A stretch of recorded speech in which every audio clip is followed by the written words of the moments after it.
One of the things that we can all wrestle with from time to time is that feeling of, am I a burden to those around me? Am I a burden to those who I love and care about? And especially if we're in a season of our life, a trial in our life, where we have a physical injury, whether we have financial need, whether we're going through some heavy emotional, relational things. These are times where we can start to feel like we're being a burden.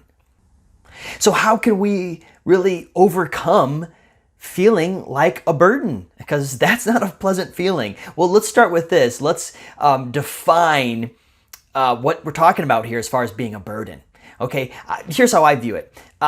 I feel like there are takers and givers in this world, right? And takers are like the burdensome people, okay? Hang with me here.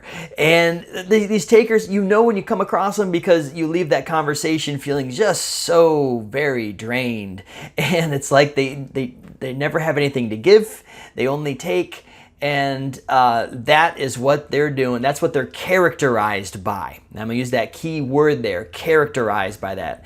And then there's also givers. They're the opposite. You come into contact with them and they're asking you, how are you doing? And how can I pray for you maybe? And all these different things. They are giving. They're giving energy. They're giving life. They're giving enthusiasm, encouragement, whatever that is. And they're characterized by that. And again, there's that key word, characterized. How are you characterized? Would you be characterized as in you're consistently just a taker? Is there nothing that you give to other people? If that's the case, then you gotta think of different ways to give to other people. But that aside, by and large, just because you're suffering in a season of your life and you may find yourself in the camp of being a little more needy, that doesn't mean that you're a taker, okay? And if you're not a taker, then you're not a burden.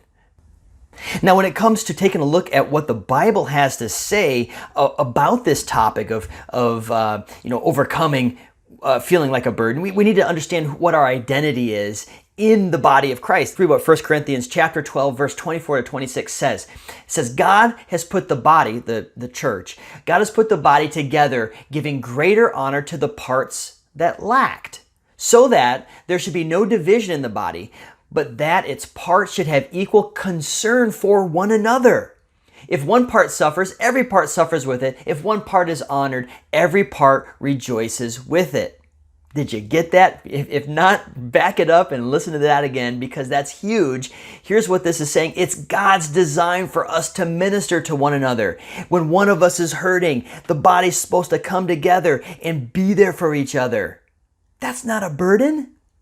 That's not a burden. That's a blessing. That is, I'll say this, that is God's design. So by God's design, you're not a burden because you find yourself in a season of hurting, a season of pain, a season of struggle.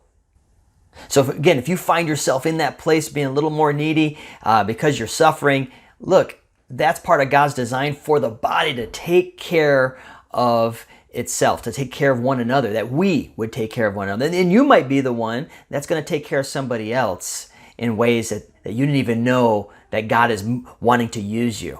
So may that encourage you. May that help you to overcome feeling like a burden. And be sure to read the rest of this blog because I give other pointers as well. God bless you.